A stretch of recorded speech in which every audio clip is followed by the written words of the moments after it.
Friends, तो हम अपना ये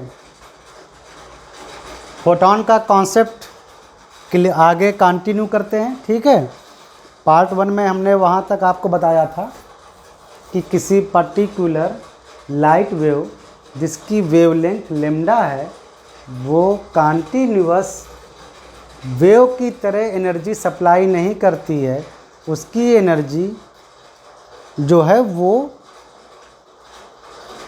एनर्जी के टुकड़ों में आती है, एनर्जी के एक पार्टिकल्स में आती हैं और उन एनर्जी के उन पार्टिकल्स को बोलते हैं फोटॉन। जिनमें मास नहीं होता है, जिनमें चार्ज नहीं होता है, वो बस एनर्जी के टुकड़े हैं एक तरह से, इसलिए उनका नाम फोटॉन है। फोटॉन मतलब प्रकाश के टुकड़ों का ही एक संदर्भ है। और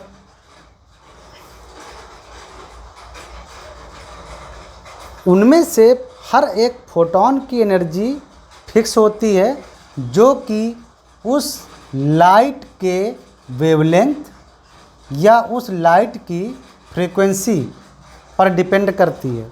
इतनी, जहाँ पर h प्लैंक कांस्टेंट है, प्लैंक कांस्टेंट उसकी वैल्यू फिक्स है। c velocity of the light है इन वैक्यूम, इसकी वैल्यू भी लगभग फिक्स है। और लैम्डा जो है वो वेरिएबल है, वो उस लाइट की वेवलेंथ है। अगर उस लाइट की पर्टिकुलर वेवलेंथ है तो जो फोटॉन है उसकी एनर्जी लैम्डा यानी वेवलेंथ पर डिपेंड करेगी। वेवलेंथ जितनी ज़्यादा होगी उस फोटॉन की एनर्जी उतनी कम होगी। जैसे फिर वही लिखते हैं हम, प्रकाश जो दिखता है हमको, विजिबल लाइट, विव ग्योर, वायलेट से लेकर रेड तक लाइट स्पेक्ट्रम जो हमें दिखता है, वायलेट की जो वेवलेंथ है वो लगभग 3800 एंगस्ट्रॉम होती है और रेड की लगभग 7200 स्पेक्ट्रॉम होती है, एंगस्ट्रॉम। तो आप अच्छी तरह से देख रहे हैं कि 3800 एंगस्ट्रॉम की वैल्यू 7200 एंगस्ट्रॉम की वैल्यू से कम है। यानी वायलेट कलर की जो वेवलेंथ है वो कम है, रेड कलर का जो विजिबल लाइट है उस लाइट की वेवलेंथ ज़्यादा है। तो रेड कलर की जो रे आएगी, मतलब रेड कलर का जो प्रकाश होगा उसमें जो एक फोटॉन होगा वो भी टुकड़ों में आएगा, एनर्जी के टुकड़ों में, जिनको फोटॉन बोलते हैं। तो रेड कलर की जो लाइट है उसके जो फोटॉन हैं उनकी एनर्जी कम होगी, जबकि वायलेट कलर के फोटॉन्स की एनर्जी ज़्यादा होगी। क्यों? क्योंकि वायलेट कलर का जो लाइट है उसका वेवलेंथ कम है। जितनी कम वेवलेंथ उतनी हाई एनर्जी फोटॉन की, और जितनी ज़्यादा वेवलेंथ उतनी कम एनर्जी फोटॉन की। और रिवर्स में बोल सकते हो, जितनी हाई फ्रीक्वेंसी उतनी ज़्यादा एनर्जी है फोटॉन की। तो जिस लाइट की फ्रीक्वेंसी जितनी ज़्यादा होगी उस लाइट के फोटॉन्स की एनर्जी उतनी ज़्यादा होगी। जिस लाइट के फोटॉन की एनर्जी ज़्यादा होगी उस लाइट के फोटॉन्स, जिस लाइट की फ्रीक्वेंसी ज़्यादा होगी उस लाइट के फोटॉन्स की एनर्जी भी ज़्यादा होगी।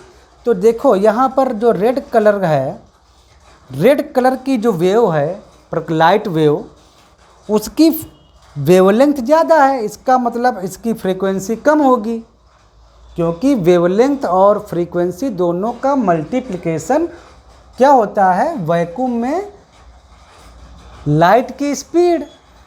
तो इन दोनों का मल्टीप्लिकेशन कांस्टेंट होता है। तो जिस लाइट की वेवलेंथ ज़्यादा उस लाइट की फ्रीक्वेंसी कम, और जिस लाइट की फ्रीक्वेंसी ज़्यादा उसकी वेवलेंथ कम। तो हाइयर फ्रीक्वेंसी वाले लाइट के फोटॉन की एनर्जी ज़्यादा होती है और हाइयर वेवलेंथ वाले लाइट की फोटॉन की एनर्जी कम होती है। ये बात याद रखना। आगे चलते हैं।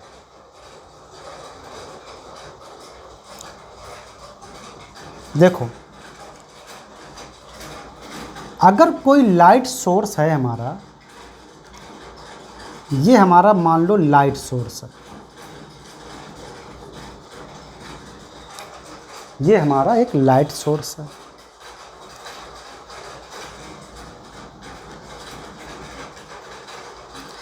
और ये लाइट सोर्स पर्टिकुलर कोई लैम्डा वेवलेंथ या कह लो कि एक पर्टिकुलर एक निश्चित फ्रीक्वेंसी वाला लाइट ही फेंकता है। ये कोई लाइट सोर्स है जो केवल पर्टिकुलर वेवलेंथ लैम्डा कह लो या पर्टिकुलर फ्रीक्वेंसी म्यू वाली लाइट फेंकता है, इमिट करता है।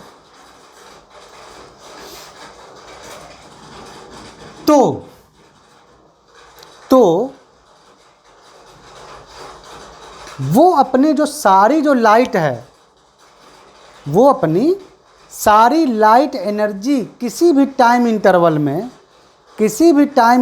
में जो अपनी सारी एनर्जी फेंकेगा, यही लाइट प्रकाश जो है वो जितनी अपनी एनर्जी इमिट करेगा या फेंकेगा, वो सब एक फोटॉन की एनर्जी का मल्टीपल होता है,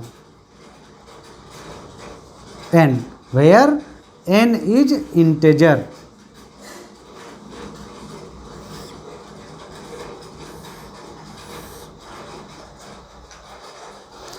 किसी लाइट सोर्स की एनर्जी को आप ऐसे लिख सकते हो, ऐसे, where n is integer means n की वैल्यू 1 2 3 4 ऐसे होगी।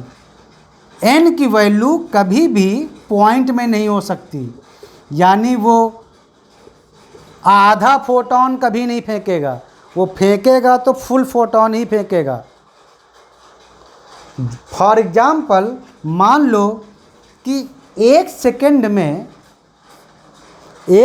में कोई लाइट सोर्स जिसकी फ्रीक्वेंसी कह लो, जिसकी वेवलेंथ कह लो या फ्रीक्वेंसी कह लो, वो पर्टिकुलर मतलब फिक्स है, और वो टोटल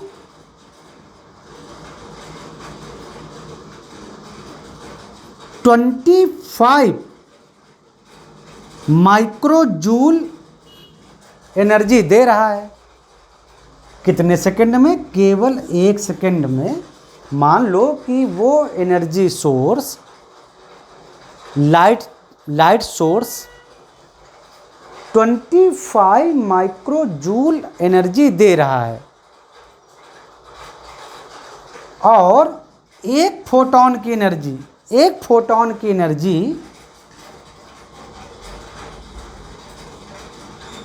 केवल एक फोटॉन की एनर्जी मान लो 2 माइक्रोजूल हो।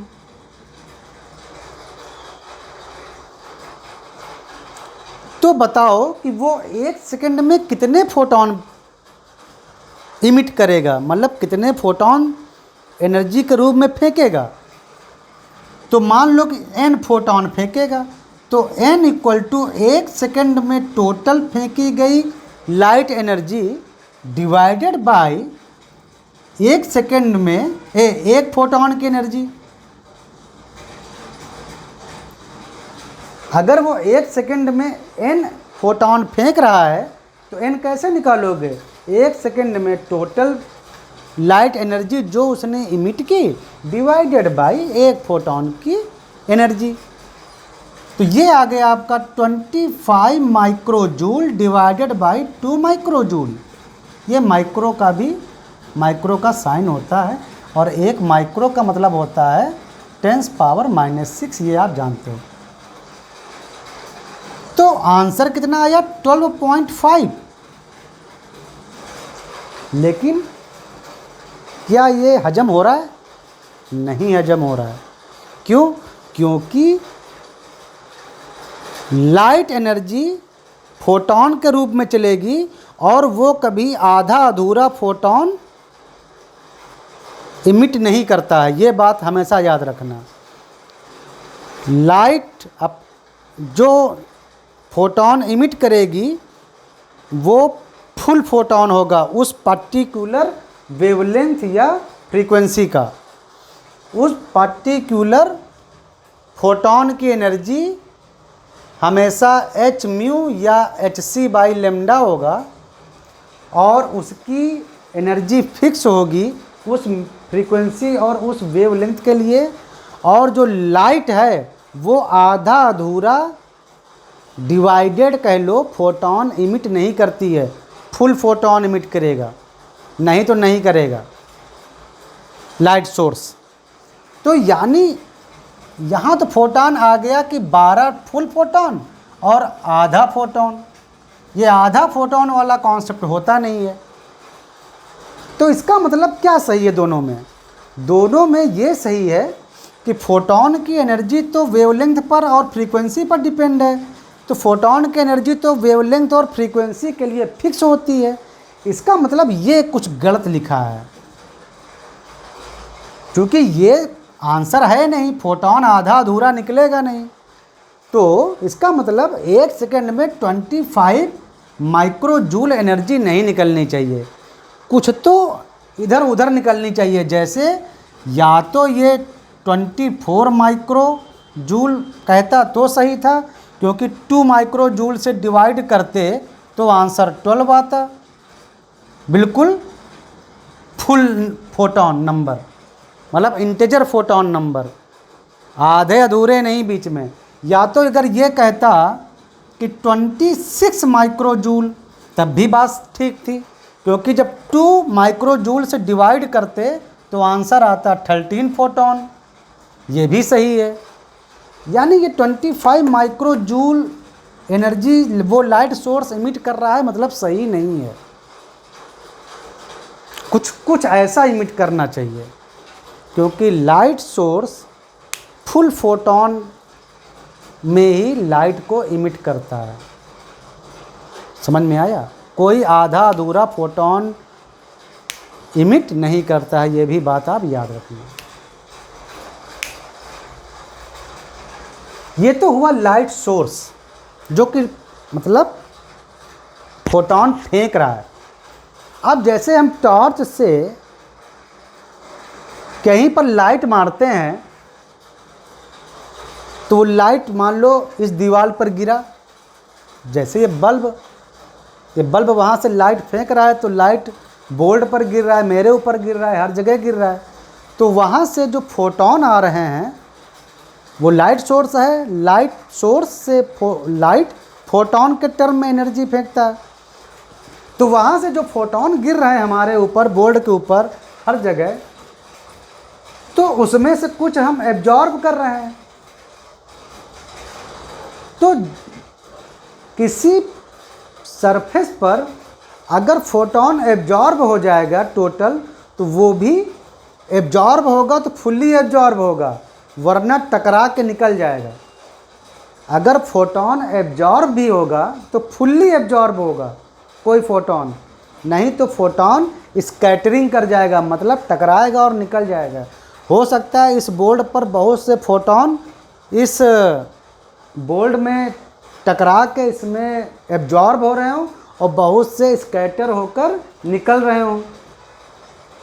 जो एब्जॉर्ब हो जाते हैं फोटोन, वो अपनी फोटोन एनर्जी को उस मटेरियल में ट्रांसफ़र कर देते हैं, तो वो एनर्जी लेकर वो मटेरियल हीटेड हो जाता है, मतलब गर्म होने लगता है। जैसे धूप में आप खड़े हो जाओ तो आप गर्म होने लगते हो। आप क्यों गर्म होते हो? क्योंकि वो फोटोन आपके अंदर एब्जॉर्ब हो रहे हैं, आपके अंदर वो सोलर एनर्जी एब्जॉर्ब हो रही है, तो आप हीटेड होते हो। तो ये भी कॉन्सेप्ट थोड़ा याद रखना, ठीक है? आगे चलते हैं।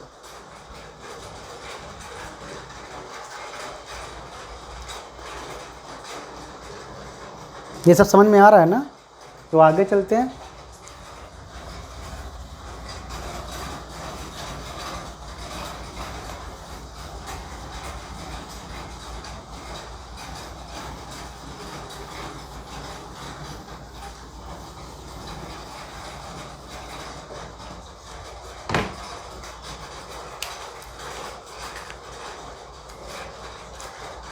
देखो फोटोन जब किसी मटेरियल पर गिरता है, मतलब लाइट सोर्स अगर आप ऐसे मारते हो किसी मटेरियल पर, जैसे टार्च से हमने किसी दीवार पर लाइट मारी, तो एक्चुअली फोटोन करता क्या है देखो।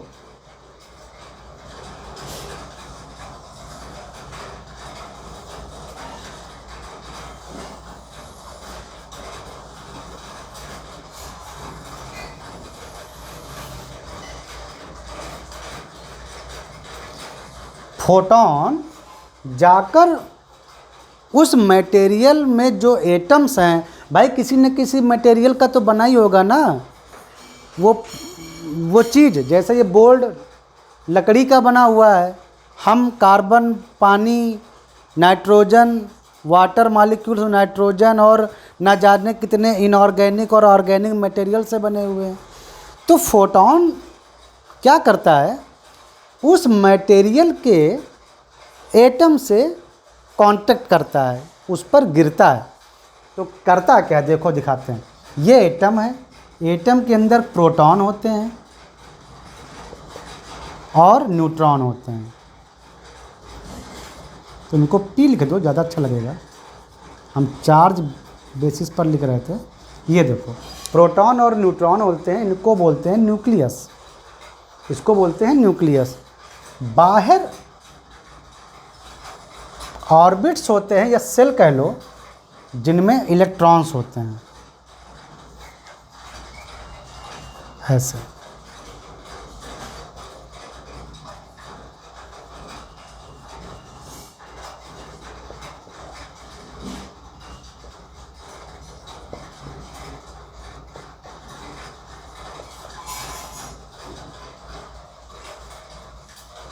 ठीक है, ऐसे समझ लो, इलेक्ट्रॉन्स होते हैं। तो फोटोन क्या करता है, फोटोन उस मैटर पर जब आता है एटम के संपर्क में, तो वो क्या करता है, ध्यान दीजिएगा।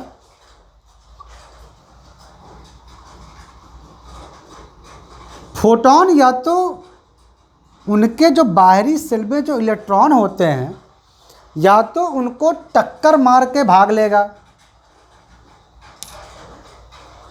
या तो उनको टक्कर मार के भाग लेगा, या फिर उसमें एब्जॉर्ब हो जाता है, उसमें एब्जॉर्ब हो जाता है। एब्जॉर्ब हो जाएगा, जैसे मान लो ये फोटोन आया, ये एक फोटोन आया जिसकी एनर्जी hν है, और आकर इसमें लड़ गया यहाँ पे और एब्जॉर्ब हो गया, इस इलेक्ट्रॉन पर एब्जॉर्ब हो गया। तो ये इलेक्ट्रॉन पूरे फोटोन को की एनर्जी को एब्जॉर्ब कर लेगा, और ये इलेक्ट्रॉन के पास ज़्यादा एनर्जी आ जाएगी। तो उस कंडीशन में हम बोलते हैं कि हमारा जो एटम है वो एक्साइटेड हो गया। एटम जो क्या हो गया, एटम एक्साइटेड हो गया। हो सकता है ये इलेक्ट्रॉन फोटोन की एनर्जी जब पा जाएगा, पूरी फोटोन की एनर्जी, तो हो सकता है कि ये इलेक्ट्रॉन यहाँ से उछल के हायर सेल में आ जाए, या तो ये करेगा कि यहाँ से ये हायर सेल में आ सकता है, या तो फिर ये निकल के जा सकता है पूरी एनर्जी लेके, और या तो फिर अगर ये आग नहीं जा पाया और हायर सेल में, तो कुछ देर एक्साइटेड होने के बाद वो अपनी एनर्जी वापस छोड़ देता है और वापस फोटोन बाहर की ओर भाग जाता है।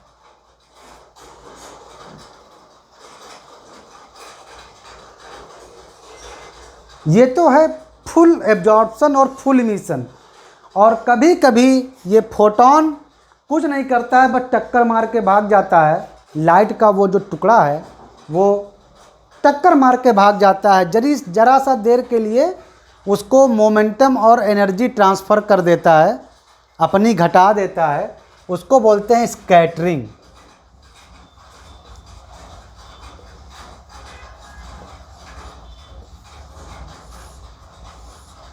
स्कैटरिंग में फोटोन एब्जॉर्ब नहीं होने पाता फुली, फोटोन एब्जॉर्ब नहीं होने पाता है, वो टक्कर मार के निकल जाता है, सिर्फ मोमेंटम और एनर्जी ट्रांसफ़र कर देता है।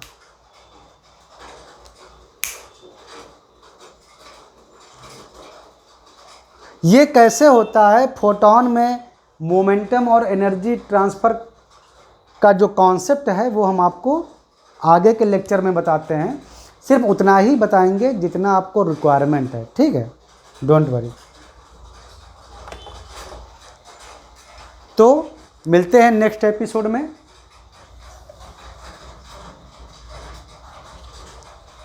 मिटाने की ज़रूरत नहीं है, चलो रख दे। मिलते हैं आपसे नेक्स्ट एपिसोड में, ठीक है।